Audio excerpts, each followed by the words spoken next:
첨단 기술이 사람을 죽일 뻔했다고 상하이 조선소에서 AI 로봇팔이 폭발하며 용접공 2명이 중상을 입었습니다. 중국의 자존심이라 불리던 텔렌 로보틱스의 AI 용접 로봇이었습니다. 중국 언론은 단순 사고라 보도했지만 진실은 달랐습니다. 이 로봇의 핵심 알고리즘은 한국 카이스트 논문을 무단 복사한 것이었고 비용 절감을 위해 필수 안전장치를 삭제한 상태였습니다. 젊은 기술자 린웨이는 침묵할 수 없었습니다. 그는 국경을 넘어 원저자에게 이메일을 보냈죠. 당신의 논문이 사람을 죽였습니다. 며칠 뒤 한국 교수 윤지혁이 직접 상하이로 날아왔습니다. 분노가 아닌 슬픔을 안고서요. 72시간의 협업 끝에 그들이 만든 건 단순한 로봇이 아니었습니다. 인간을 존중하는 마음이었습니다. 지금부터 기술 복사가 불러온 참사와 그 상처를 치유한 놀라운 이야기를 공개합니다. 여러분, 이 이야기는 단순한 기술 사고가 아닙니다. 한 청년의 양심이 국경을 넘어 두 나라의 엔지니어를 연결한 실화입니다. 복사된 알고리즘 속에 숨겨진 30년의 땀과 눈물, 그리고 침묵 대신 진실을 선택한 용기의 기록이죠. 과연 린웨이는 어떻게 회사의 압박을 이겨냈을까요? 윤지혁 교수는 왜 분노 대신 협력을 택했을까요? 그리고 그들이 72시간 만에 만들어낸 존중의 알고리즘은 정확히 무엇이었을까요? 지금부터 그 놀라운 여정이 시작됩니다. 잠깐만요. 영상 시작하기 전에 한 가지만 부탁드릴게요. 여러분이 지금 보고 계신 감동두투미는 단순한 이야기 채널이 아닙니다. 전 세계 곳곳에서 일어난 진짜 감동, 진짜 용기, 진짜 인간미를 전하는 곳이죠. 오늘처럼 기술과 윤리 국경을 넘는 협력, 그리고 한 사람의 용기가 얼마나 큰 변화를 만들 수 있는지 보여드립니다. 이런 이야기가 더 많은 분들께 전해지길 원하신다면 지금 바로 좋아요 버튼을 꾹 눌러주세요. 그리고 구독 버튼과 함께 알림 설정까지 해두시면 매주 여러분의 마음을 따뜻하게 만들 새로운 이야기를 가장 먼저 만나보실 수 있습니다. 감동두툼이 가족 여러분, 준비되셨나요? 그럼 이제 린웨이의 이야기 속으로 들어가 보시죠. 안녕하세요. 저는 린웨이입니다. 상하이 교외에 위치한 텔렌 로보틱스에서 AI 엔지니어로 일하는 28살 기술자죠. 2023년 봄, 저는 중국의 자존심이라 불리는 프로젝트에 투입됐습니다. 바로 AI 용접 로봇 개발팀이었어요. 회사 로비에는 거대한 현수막이 걸려 있었습니다. 한국 기술을 넘어서다라는 문구와 함께 우리 로봇의 이미지가 붙어 있었죠. 사장님은 매주 월요일 회의 때마다 같은 말을 반복했어요. 우리가 동북아 로봇 시장을 재편할 거라고, 한국의 독주를 끝낼 거라고요. 저는 그 말을 믿었습니다. 아니, 믿고 싶었어요. 3년간 밤을 새워가며 코드를 짰고 수백 번의 시뮬레이션을 돌렸으니까요. 우리 로봇은 정밀도가 뛰어났습니다. 0.01mm 오차 범위 안에서 용접을 수행했죠. 그건 분명 우리의 성과였어요. 그런데 이상한 일이 생겼습니다. 어느 금요일 저녁, 저는 로봇의 핵심 알고리즘을 최종 점검하고 있었어요. 제어 시스템의 반응 속도를 체크하던 중이었죠. 모니터에 펼쳐진 코드를 보는 순간 묘한 기시감이 들었습니다. 이 구조, 이 변수명, 이 논리 흐름. 어디서 본 것 같았어요. 머릿속을 뒤졌습니다. 대학 시절로 거슬러 올라갔죠. 2019년, 저는 베이징 공업대학교 4학년이었어요. 졸업 논문을 준비하면서 참고 문헌을 찾던 중 한국 카이스트에서 발표한 논문 하나를 읽었습니다. 적응형 용접 로봇의 실시간 피드백 제어 시스템이라는 제목이었죠. 그때는 그냥 훌륭한 연구라고만 생각했어요. 로봇팔의 미세한 떨림을 실시간으로 보정하는 알고리즘이 인상적이었죠. 하지만 제 연구 주제와는 달라서 깊이 파고들지는 않았습니다. 그런데 지금 제 앞에 있는 코드가 너무 비슷했어요. 아니, 비슷한 정도가 아니었습니다. 변수명만 중국어로 바뀌었을 뿐 핵심 로직이 거의 동일했죠. 저는 서랍에서 오래된 USB를 꺼냈습니다. 대학 시절 다운받았던 논문 파일들이 있었어요. 파일을 열었습니다. 논문의 29페이지 핵심 알고리즘 부분이었죠. 제 손이 떨렸어요. 화면을 둘로 나눠 우리 코드와 논문을 나란히 놓고 비교했습니다. 수식 구조가 일치했어요.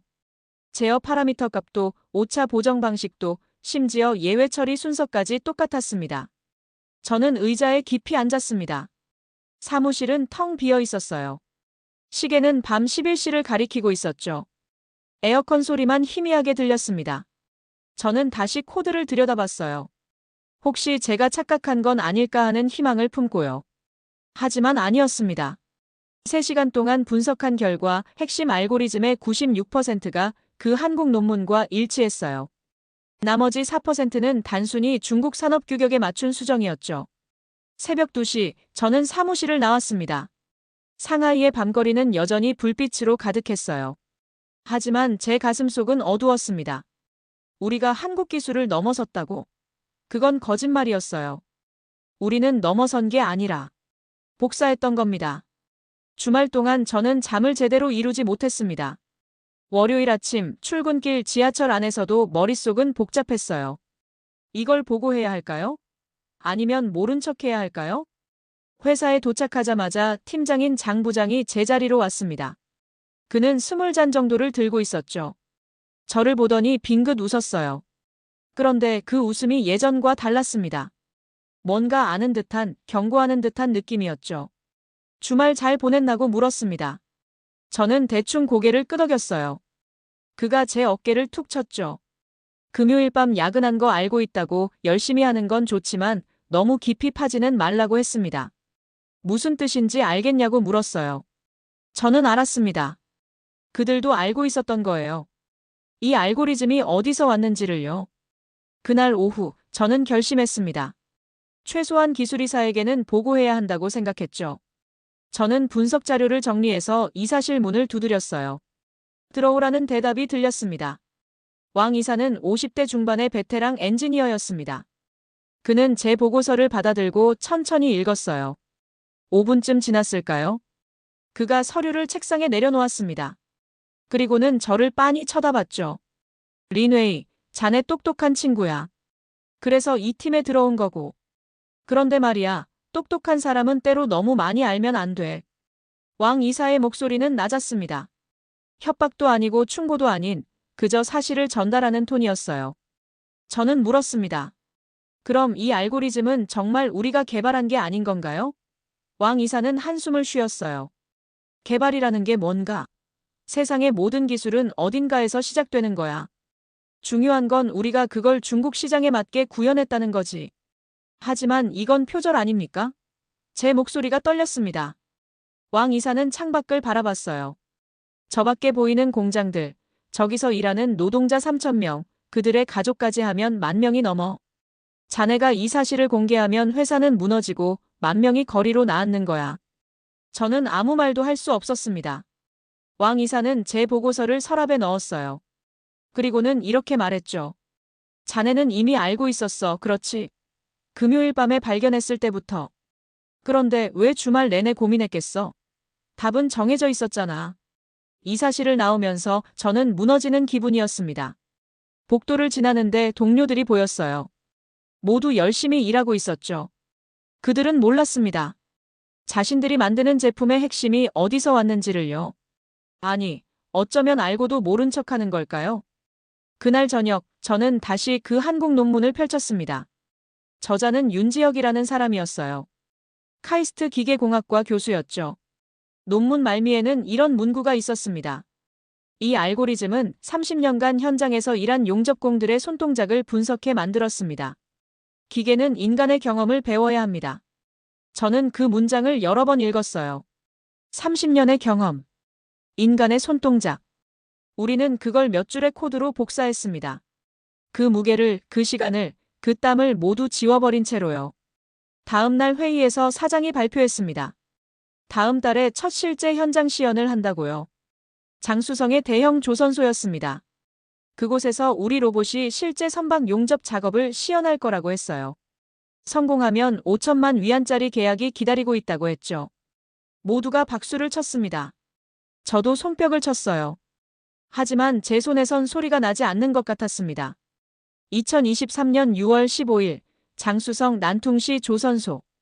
저는 팀원 5명과 함께 새벽 5시에 현장에 도착했습니다. 거대한 선박 선체가 눈앞에 펼쳐졌어요. 높이가 20m는 좋게 됐죠. 우리 로봇은 이미 전날 설치돼 있었습니다. 오전 9시 시연이 시작됐습니다. 조선소 관계자 30여 명이 관람석에 앉았어요. 우리 사장도 왔고 장수성 공업국 간부들도 참석했죠. 저는 제어 시스템 모니터 앞에 앉아 있었습니다. 로봇팔이 움직이기 시작했어요. 부드럽고 정확했습니다. 용접 토치에서 푸른 불꽃이 튀었죠. 첫 번째 용접선이 완벽하게 그어졌어요. 관람석에서 감탄사가 나왔습니다. 저는 모니터를 응시했어요. 모든 파라미터가 정상 범위 안에 있었습니다. 두 번째 용접선도 성공이었습니다. 세 번째, 네 번째. 모두 완벽했어요. 사장님이 제 어깨를 두드렸죠. 잘하고 있다고 곧 끝난다고 했습니다. 그때였습니다. 다섯 번째 용접선을 시작하는 순간 모니터에 경고창이 떴어요. 센서 오류 마이너스 피드백 신호 손실. 저는 즉시 긴급 정지 버튼에 손을 뻗었습니다. 하지만 늦었어요. 로봇팔이 갑자기 경련하듯 떨렸습니다. 제어를 잃은 채 예상치 못한 방향으로 움직였죠. 용접 토치가 선체를 벗어나 옆으로 튀었어요. 그 순간 옆에서 작업 중이던 용접공 2명이 있었습니다. 그들은 우리 시연과 별개로 다른 구역을 작업하고 있었죠. 비명이 들렸습니다. 로봇팔이 용접공 1명의 보호복을 스쳤어요. 섭씨 1000도가 넘는 토치였습니다. 불꽃이 튀었고 그 용접공이 비틀거렸죠. 옆에 있던 동료가 그를 붙잡으려다 함께 넘어졌어요. 두 사람 모두 5m 아래 바닥으로 떨어졌습니다. 저는 긴급 정지 버튼을 눌렀습니다. 로봇이 멈췄어요. 하지만 이미 사고는 일어난 뒤였죠. 현장이 순식간에 아수라장이 됐습니다. 구급차 사이렌이 울렸고 사람들이 소리를 지르며 뛰어다녔어요. 저는 그 자리에 얼어붙었습니다. 모니터에는 여전히 경고 메시지가 떠 있었어요. 제 손이 떨렸죠. 이게 현실인지 악몽인지 분간이 안 됐습니다. 병원에서 연락이 왔습니다. 2명 모두 중상이라고 했어요. 한 명은 팔에 3도 화상을 입었고 다른 한 명은 척추를 다쳤죠. 생명에는 지장이 없지만 회복에 최소 6개월이 걸린다고 했습니다. 그날 저녁 회사는 긴급회의를 소집했습니다. 저는 사고 경위 보고서를 제출했어요. 센서 오류가 근본 원인이라고 썼죠. 하지만 제가 쓰지 않은 내용이 있었습니다. 그 센서 오류는 알고리즘의 구조적 결함에서 비롯됐다는 사실이요. 한국 논문의 알고리즘은 완벽했습니다. 하지만 우리가 복사하는 과정에서 한 가지를 빠뜨렸어요. 원본 논문에는 3단계 안전 피드백 루프가 있었죠. 우리는 그걸 2단계로 줄였습니다. 비용 절감 때문이었어요. 그 하나의 루프가 빠지면서 예외 상황 대응이 무너진 겁니다. 하지만 저는 그 말을 하지 못했습니다. 왕 이사가 제 보고서를 받아들고 고개를 끄덕였어요. 단순 센서 결함이라고 결론지었죠. 그리고는 이렇게 말했습니다. 언론 통제는 이미 됐어. 조선소 측과도 합의 진행 중이야. 이 사건은 여기서 끝이야. 저는 그날 밤 집에 돌아와 구토를 했습니다. 화장실 바닥에 주저앉아 울었어요. 두 사람이 다쳤습니다. 제 침묵 때문에, 제 비겁함 때문에요. 아니, 그보다 더 근본적으로는 우리가 남의 기술을 훔치면서 그 무게를 이해하지 못했기 때문이었습니다. 다음 날부터 회사는 사고를 은폐하기 시작했습니다. 피해자 가족들에게 합의금을 제시했고 조선소에는 배상금을 지불했어요. 언론에는 단순 안전사고로 보도됐죠. 로봇과는 무관하다고요. 저는 매일 출근했지만 제자리에 앉아 있을 수가 없었습니다. 동료들은 저를 피했어요. 사고 당일 제어를 맡았던 사람이 접촉됐죠. 누군가는 수군거렸습니다. 린웨이가 실수했다고, 그래서 사람이 다쳤다고요. 저는 반박하지 않았습니다. 어쩌면 그들 말이 맞았으니까요. 제가 진작 문제를 제기했다면, 제가 침묵하지 않았다면 이 사고는 일어나지 않았을 겁니다. 밤마다 꿈에 그 장면이 나타났습니다. 로봇팔이 통제를 잃고 용접공이 비명을 지르며 떨어지는 장면이요. 저는 식은땀을 흘리며 깨어났어요. 새벽 3시, 4시. 잠들 수가 없었습니다. 한 달이 지났습니다. 회사는 평소처럼 돌아갔어요. 새로운 프로젝트가 시작됐고 사람들은 다시 웃었죠. 하지만 저는 웃을 수 없었습니다. 제 양심은 매일 조금씩 무너지고 있었어요. 7월이 됐습니다. 상하이는 무더위에 갇혔어요. 저는 매일 회사에 나갔지만 일을 제대로 하지 못했습니다. 코드를 보면 그날의 경고창이 떠올랐고 키보드를 두드리면 손이 떨렸어요. 회사는 사고 수습을 완료했습니다. 피해자 2명의 가족과 합의가 끝났어요. 한 명당 50만 위안씩 총 100만 위안을 지불했죠. 조선소에는 배상금 외에 다음 계약 시 특별 할인을 약속했습니다. 모든 게 돈으로 해결됐어요. 저는 그들의 이름을 알아냈습니다. 왕리펑, 42살. 저장성 출신으로 조선소에서 15년째 일하던 숙련 용접공이었어요. 팔에 입은 화상이 심해서 앞으로 섬세한 작업은 어렵다고 했죠. 또 한 명은 천샤오밍, 38살. 척추 부상으로 3개월간 침대에 누워 있어야 했습니다. 저는 병원을 찾아가고 싶었습니다. 하지만 용기가 없었어요. 무슨 말을 해야 할지 몰랐죠. 죄송하다고. 제 책임이라고. 그 말들이 그들의 고통을 덜어줄 수 있을까요? 회사 분위기가 변했습니다. 동료들이 저를 대하는 태도가 달라졌어요. 점심시간에 함께 밥 먹자는 사람이 없어졌고 회의 때 제 의견을 묻지 않았죠. 저는 투명인간이 된 기분이었습니다. 어느 날 복도에서 장 부장을 마주쳤습니다. 그가 저를 세웠어요. 린웨이, 자네 요즘 상태가 안 좋아 보이던데. 좀 쉬는 게 어때? 그의 목소리는 부드러웠지만 눈빛은 차가웠습니다. 휴가를 쓰라는 게 아니었어요. 조용히 있으라는 경고였죠. 저는 고개를 끄덕였습니다. 말없이 제자리로 돌아왔어요. 모니터를 켰지만 아무것도 보이지 않았습니다. 화면이 흐릿했어요. 눈물이 고였던 거죠. 밤이 됐습니다. 사무실에 사람이 없었어요. 저는 책상 서랍을 열었습니다. 그 안에는 제가 작성했던 보고서가 있었어요. 왕 이사가 돌려준 거였죠. 표지에 빨간 펜으로 한 줄이 적혀 있었습니다. 보관용. 외부 유출 금지. 저는 그 보고서를 다시 읽었습니다. 알고리즘의 구조적 결함, 안전 루프 누락, 원본 기술과의 비교 분석. 모든 게 명확하게 기록돼 있었어요. 이 문서 하나면 진실을 밝힐 수 있었습니다. 하지만 그러면 어떻게 될까요? 회사는 무너지고 3,000명이 일자리를 잃고 저는 업계에서 영원히 매장될 겁니다. 고발자라는 낙인이 찍히고 중국 어디에서도 일할 수 없겠죠. 저는 보고서를 다시 서랍에 넣었습니다. 그리고 서랍을 잠갔어요. 열쇠를 주머니에 넣고 사무실을 나왔죠. 집으로 가는 지하철 안에서 창밖을 봤습니다. 상하이의 야경이 펼쳐졌어요. 수백만 개의 불빛이 반짝이고 있었죠. 저 불빛 하나하나가 누군가의 삶이겠죠. 가족을 먹여 살리기 위해, 꿈을 이루기 위해, 그저 내일을 살기 위해 일하는 사람들이요. 저도 그중 하나였습니다. 평범한 엔지니어, 월급쟁이, 집 한 채 마련하려고 허리띠를 졸라매는 28 청년이요. 영웅이 될 수는 없었어요. 정의를 위해 모든 걸 버릴 만큼 용감하지도 않았죠. 그날 밤 저는 악몽을 꿨습니다. 하지만 이번에는 달랐어요. 꿈속에서 로봇이 폭발했고 용접공이 떨어졌지만 주변 사람들은 아무도 도와주지 않았습니다. 그들은 그냥 지나갔어요. 마치 아무 일도 없었다는 듯이요. 저도 그들 중 하나였습니다. 꿈속에서 저는 쓰러진 사람 옆을 지나쳤어요. 발걸음을 멈추지 않았죠. 그때 누군가가 제 어깨를 잡았습니다. 돌아보니 왕리펑이었어요. 화상 입은 팔을 들어 저를 가리켰죠. 입이 움직였지만 소리는 들리지 않았습니다. 저는 비명을 지르며 깼습니다. 새벽 4시였어요. 온몸이 땀으로 젖어 있었죠. 저는 침대에 앉아 고개를 감쌌습니다. 더 이상 견딜 수 없었어요. 다음 날 출근하지 않았습니다.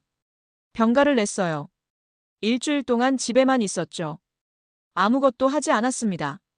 그냥 천장만 바라봤어요. 일주일째 되는 날, 어머니에게서 전화가 왔습니다. 시골에 계신 어머니는 제가 걱정됐나 봐요. 최근에 연락이 뜸했다고 혹시 무슨 일 있냐고 물었죠. 저는 아무것도 아니라고 했습니다. 그저 바쁠 뿐이라고요. 어머니는 말했어요. 웨이야, 내가 상하이에서 일하는 걸 자랑스러워한다고.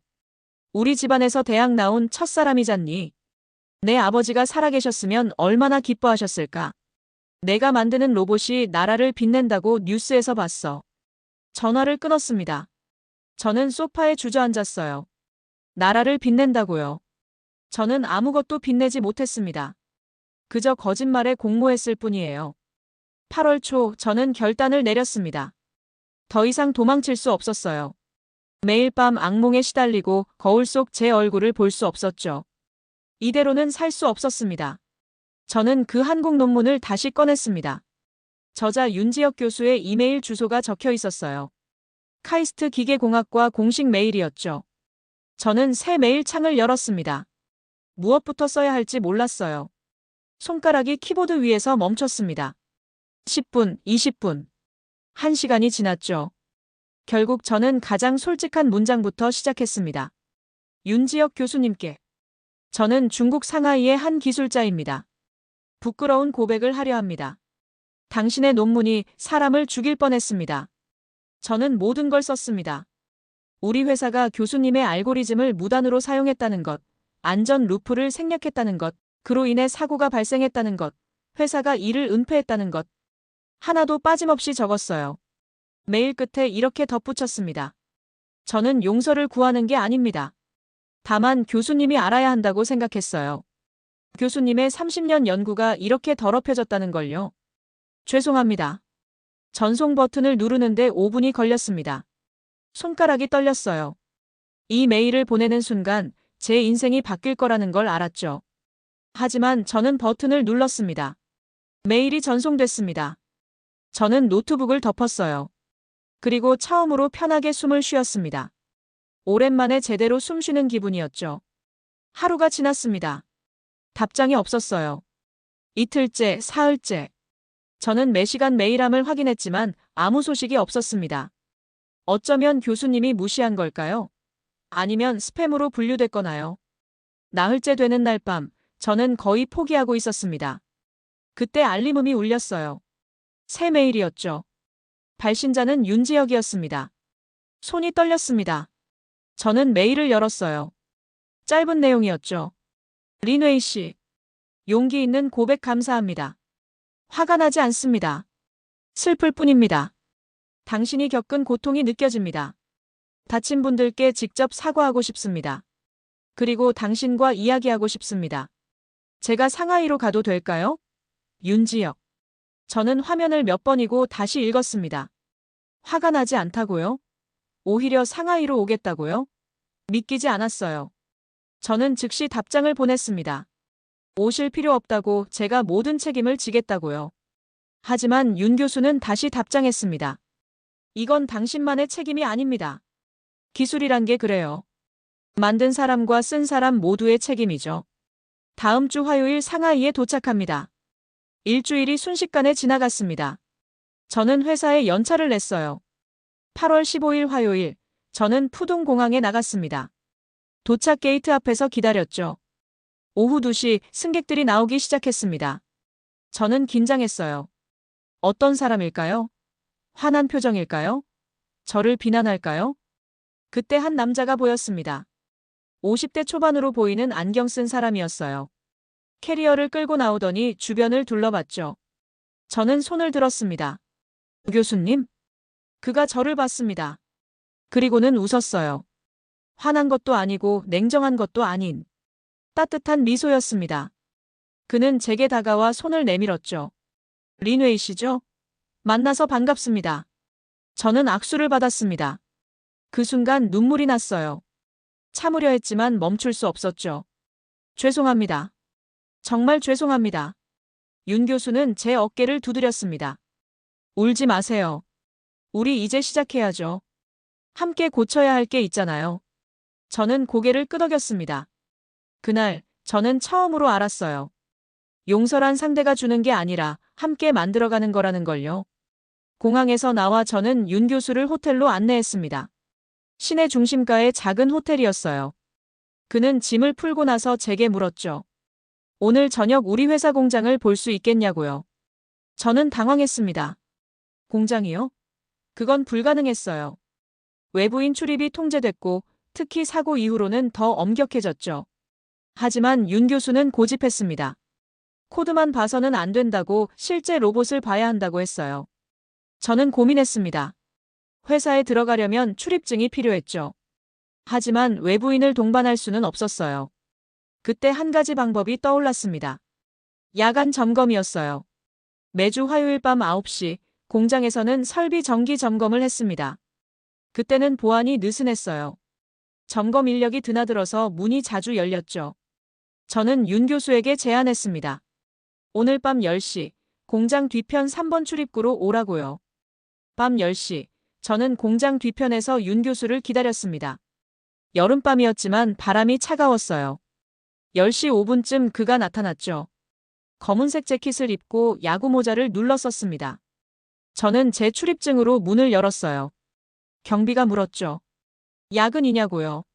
저는 고개를 끄덕였습니다. 점검 확인하러 왔다고 했어요. 경비는 별 관심 없다는 듯 손을 흔들었죠. 우리는 공장 안으로 들어갔습니다.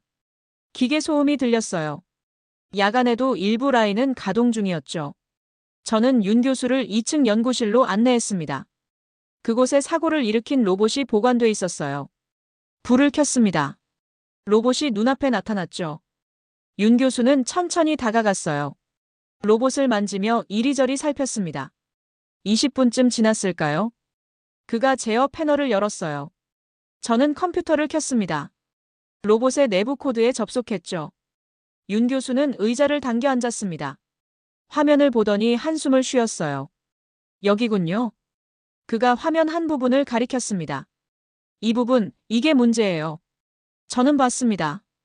피드백 루프 섹션이었어요. 윤 교수가 설명했죠. 제 원본 알고리즘에는 3단계 검증 시스템이 있어요. 1차는 센서 데이터 확인, 2차는 동작 예측, 3차는 긴급 상황 대응이죠. 그런데 여기는 3차가 없네요. 저는 고개를 숙였습니다. 비용 때문이었어요. 3차 루프를 구현하려면 하드웨어를 업그레이드 해야 했거든요. 회사는 그 비용을 아끼려고. 윤 교수는 모니터에서 눈을 떼지 않았습니다. 비용. 그가 중얼거렸죠. 30년 경험이 비용으로 환산되는군요. 저는 물었습니다. 30년이요? 윤 교수가 돌아봤습니다. 그의 눈빛이 슬펐어요. 이 알고리즘을 만들 때 저는 전국의 용접공들을 만났어요. 부산의 조선소, 울산의 자동차 공장, 거제의 해양 플랜트. 그들의 손동작을 하나하나 기록했죠. 그는 자신의 손을 들어 보였습니다. 용접은 단순한 작업이 아니에요. 손목의 각도, 토치를 쥐는 힘, 불꽃을 보는 눈. 이 모든 게 수십 년 경험에서 나옵니다. 저는 그걸 수식으로 만들려고 했어요. 기계가 인간을 대체하는 게 아니라 인간의 지혜를 배우도록요. 윤 교수는 다시 화면을 봤습니다. 그래서 3차 루프를 넣은 겁니다. 그건 단순한 안전장치가 아니에요. 인간이라면 본능적으로 하는 판단, 뭔가 이상하다고 느끼는 그 감각을 기계에게 준 거죠. 저는 이해했습니다. 우리는 알고리즘을 복사하면서 그 안에 담긴 철학을 버린 거예요. 효율만 남기고 영혼을 지운 거죠. 교수님, 제 목소리가 떨렸습니다. 어떻게 하면 고칠 수 있을까요? 윤 교수가 저를 봤습니다. 고치는 건 어렵지 않아요. 3차 루프를 추가하면 됩니다. 하지만 그게 전부가 아니에요. 린웨이 씨, 이 사고는 코드 때문이 아니라 태도 때문에 일어났어요. 저는 아무 말도 못했습니다. 윤 교수가 계속 말했죠. 기술을 훔치는 건 나쁜 일입니다. 하지만 더 나쁜 건 그 기술 안에 담긴 사람들을 잊는 거예요. 30년 동안 땀 흘린 용접공들, 수천 번 실험한 연구자들, 그 모든 시간과 노력을 몇 줄의 코드로 지워버리는 거죠. 그가 일어섰습니다. 로봇 앞으로 갔어요. 로봇팔을 만지며 말했죠. 이 로봇이 다시 사람을 다치게 하지 않으려면 코드만 고쳐서는 안 됩니다. 만드는 사람의 마음을 고쳐야 해요. 저는 눈물이 났습니다. 죄송합니다. 윤 교수가 돌아봤어요. 사과는 저한테 하는 게 아니에요. 다친 용접공들에게 해야죠. 그리고 그가 로봇을 가리켰습니다. 이 로봇에게도 해야 해요. 제대로 태어나지 못한 이 아이에게요. 그날 밤 우리는 새벽 3시까지 코드를 들여다봤습니다. 윤 교수는 3차 루프를 어떻게 구현할 수 있는지 가르쳐 줬어요. 기존 하드웨어로도 가능한 방법이었죠. 비용 문제가 아니었습니다. 그냥 생각의 문제였어요. 공장을 나올 때 윤 교수가 말했습니다. 린웨이 씨, 내일부터 함께 일합시다. 이 로봇을 다시 만들어요. 제대로요. 저는 고개를 끄덕였습니다. 그 순간 저는 알았어요. 용서란 과거를 지우는 게 아니라 미래를 함께 만드는 거라는 걸요. 다음 날부터 우리의 72시간 마라톤이 시작됐습니다. 저는 회사의 병가를 연장했어요. 윤 교수는 호텔방을 작업실로 만들었죠.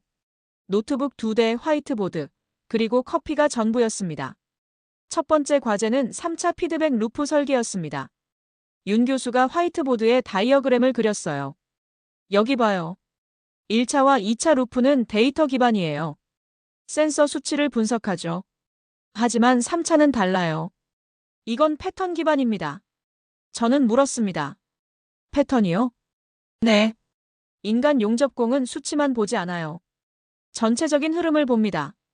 오늘 습도가 높으면 불꽃이 다르게 튀죠. 재료가 약간 휘어 있으면 소리가 달라져요. 이런 걸 느끼는 겁니다. 우리는 기계에게 이 느낌을 줘야 해요. 우리는 밤새 코드를 짰습니다. 윤 교수는 원본 알고리즘을 설명했고, 저는 텔렌 로보틱스의 하드웨어에 맞게 최적화했죠. 커피를 15잔쯤 마셨을 때 첫 번째 프로토타입이 완성됐습니다. 하지만 문제가 있었습니다. 회사의 로봇에 이 코드를 탑재해야 테스트할 수 있었어요. 그러려면 다시 공장에 들어가야 했죠. 저는 고민했습니다. 이번에는 더 위험했어요. 전날은 그냥 보기만 했지만 이번엔 시스템을 건드려야 했으니까요. 발각되면 저는 해고될 거고 윤 교수는 불법 침입으로 문제가 될 수도 있었죠. 하지만 우리는 결심했습니다. 이틀째 밤, 저는 다시 윤 교수와 공장으로 향했어요. 이번에는 노트북과 USB를 가져갔습니다. 공장에 도착했을 때 제 심장이 터질 것 같았어요. 경비실을 지나며 식은땀이 났죠. 하지만 경비는 어제처럼 별 관심이 없었습니다. 우리는 무사히 2층에 도착했어요. 로봇을 부팅했습니다. 제어 시스템에 접속했죠. 윤 교수가 USB를 꽂았어요. 새 알고리즘 파일이었습니다. 조심해요. 그가 말했습니다. 기존 코드는 백업해 두고요. 혹시 모르니까. 저는 기존 시스템을 복사했습니다. 그리고 새 파일을 업로드했어요. 프로그레스 바가 천천히 차올랐죠. 30%, 50%, 80%. 그때 복도에서 발소리가 들렸습니다. 우리는 얼어붙었어요. 누군가 2층으로 올라오고 있었죠. 저는 황급히 업로드를 취소하려 했습니다. 기다려요. 윤 교수가 제 손을 잡았습니다. 95%예요. 거의 다 됐어요. 발소리가 가까워졌습니다. 98%, 99%. 완료. 저는 USB를 뽑고 노트북을 덮었어요. 불을 껐죠. 문이 열렸습니다. 경비였어요. 손전등 불빛이 방 안을 훑었죠. 우리는 기계 뒤에 숨어 있었습니다. 심장 소리가 너무 커서 들릴까봐 숨을 참았어요. 경비가 방을 한 바퀴 돌았습니다. 그리고는 문을 닫고 나갔죠. 우리는 5분쯤 더 기다렸어요. 발소리가 완전히 사라진 뒤에야 움직였습니다. 테스트해야 해요.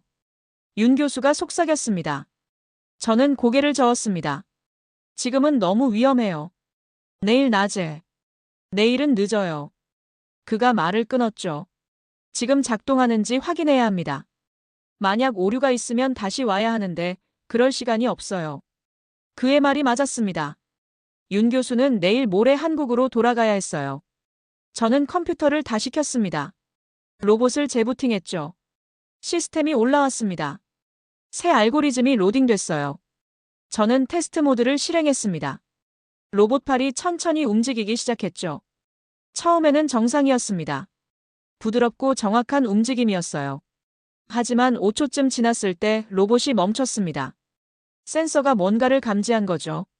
실제로는 아무 문제가 없었지만 알고리즘이 이상 패턴을 인식한 겁니다. 완벽해요. 윤 교수가 미소 지었습니다. 3차 루프가 작동하고 있어요. 저는 다른 시나리오들을 테스트했습니다. 진동, 온도 변화, 재료 오차. 모든 경우에 로봇은 적절히 반응했어요. 위험하다 싶으면 즉시 멈췄고 안전하다고 판단하면 작업을 계속했죠. 1시간의 테스트 끝에 우리는 확신했습니다. 이 알고리즘은 완벽했어요. 사고는 다시 일어나지 않을 겁니다. 공장을 나오며 윤 교수가 말했습니다. 린웨이 씨, 우리가 만든 건 단순한 안전장치가 아니에요. 이건 존중의 알고리즘입니다. 기계가 인간을 존중하고 기술이 생명을 존중하는 거죠. 저는 고개를 끄덕였습니다. 그날 밤 저는 집에 돌아와 처음으로 편하게 잠들었어요. 악몽이 나타나지 않았습니다. 사흘째 되는 날 저는 회사로 복귀했습니다. 제 책상에는 먼지가 쌓여 있었어요. 동료들이 이상하게 쳐다봤지만 신경 쓰지 않았죠. 저는 왕 이사실로 갔습니다. 문을 두드렸습니다. 들어오라는 소리가 들렸어요. 왕 이사는 서류를 보고 있었죠. 저를 보더니 눈썹을 찌푸렸습니다. 병가 끝났나? 상태 괜찮아? 저는 대답 대신 USB를 그의 책상에 놓았습니다. 이사님, 사고 문제를 해결했습니다. 왕 이사가 USB를 집어들었어요. 이게 뭔가? 새 알고리즘입니다. 3차 피드백 루프를 구현했어요. 이제 사고는 일어나지 않을 겁니다. 왕 이사의 표정이 굳었습니다. 자네 혼자 만들었나? 저는 잠시 망설였습니다. 하지만 거짓말할 수 없었어요. 아니요. 한국 카이스트의 윤지혁 교수님과 함께 만들었습니다. 침묵이 흘렀습니다. 왕 이사가 천천히 의자에서 일어났어요. 뭐라고? 자네 지금 무슨 짓을 한 건가? 우리가 했어야 할 일을 했습니다. 제 목소리는 떨리지 않았어요. 원저자에게 사과하고 함께 문제를 해결했습니다. 왕 이사가 책상을 쳤습니다. 미쳤군. 자네 회사 기밀을 외부인에게 공개한 거야. 그것도 한국 사람한테. 기밀이요? 저는 반문했습니다. 애초에 교수님 거였잖아요. 우리가 훔친 기술을요. 왕 이사의 얼굴이 빨개졌습니다. 그는 뭔가 말하려다 입을 다물었어요. 대신 내선 전화를 들었죠. 보안팀, 이리 좀 와요. 저는 알았습니다. 제가 해고될 거라는 걸요. 하지만 괜찮았어요. 오히려 홀가분했습니다. 보안팀이 왔을 때 저는 조용히 따라갔어요. 그들은 저를 1층 회의실로 데려갔죠. 거기서 30분쯤 기다렸습니다. 문이 열렸습니다. 사장이 들어왔어요. 뒤에 왕 이사와 장 부장도 있었죠. 사장이 제 맞은편에 앉았습니다. 린웨이. 사장의 목소리는 차가웠습니다. 자네가 무슨 짓을 했는지 알고 있나? 압니다.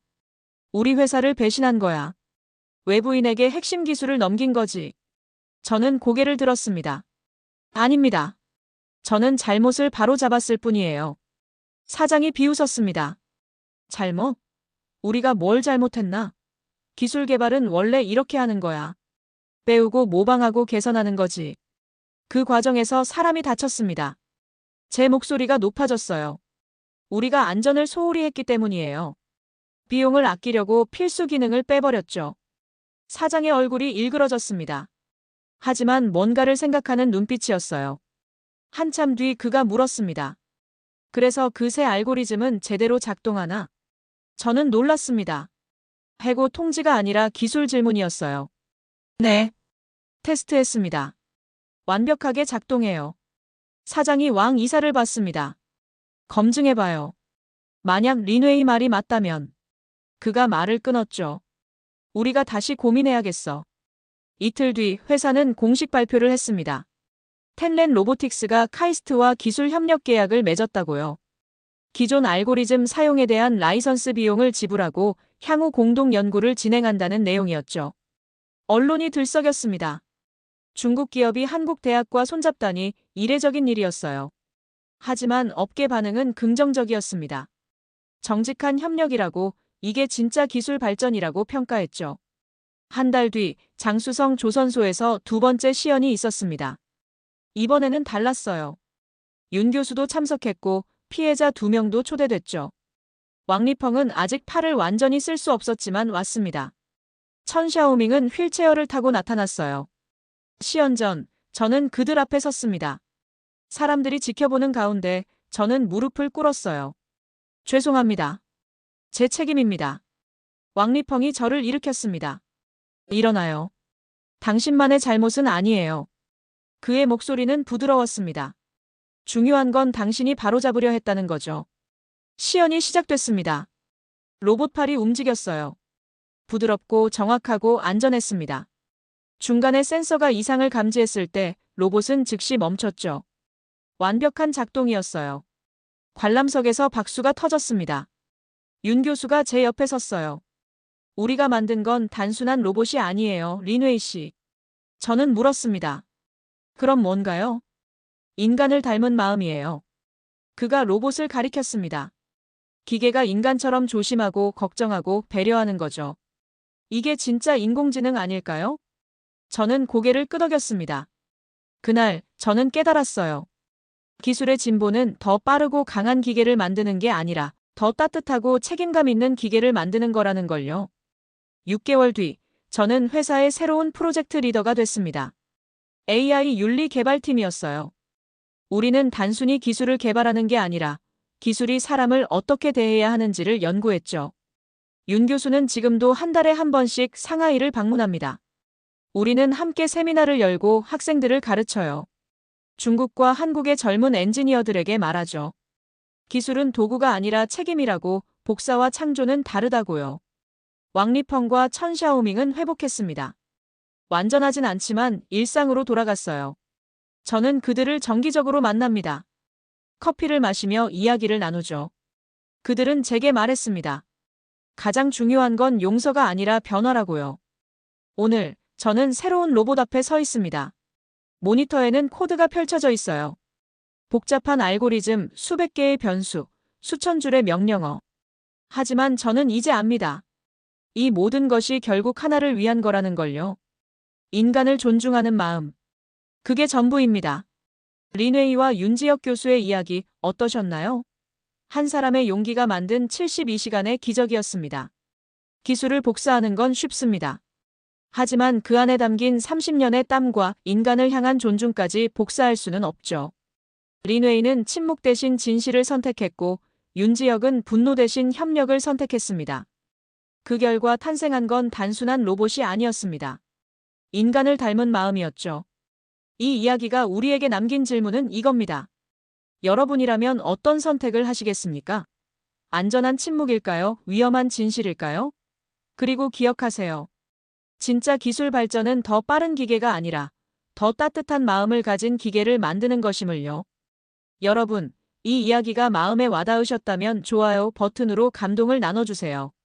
여러분의 좋아요 하나하나가 더 많은 사람들에게 이런 따뜻한 이야기를 전할 수 있는 힘이 됩니다. 그리고 아직 구독을 안 하셨다면 지금이 바로 그때입니다.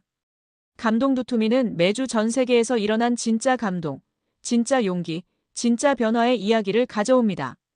오늘처럼 국경을 넘는 협력, 양심의 선택, 그리고 기술 너머의 인간미를 담은 이야기들이 여러분을 기다리고 있어요. 알림 설정까지 켜두시면 다음 이야기를 가장 먼저 만나보실 수 있습니다. 댓글로 여러분의 생각도 나눠주세요. 만약 여러분이 린웨이였다면 어떤 선택을 하셨을지 정말 궁금합니다. 감동 두툼이와 함께 해주셔서 감사합니다. 다음 이야기에서 또 만나요. 여러분의 하루가 오늘 이 이야기만큼 따뜻하길 바랍니다.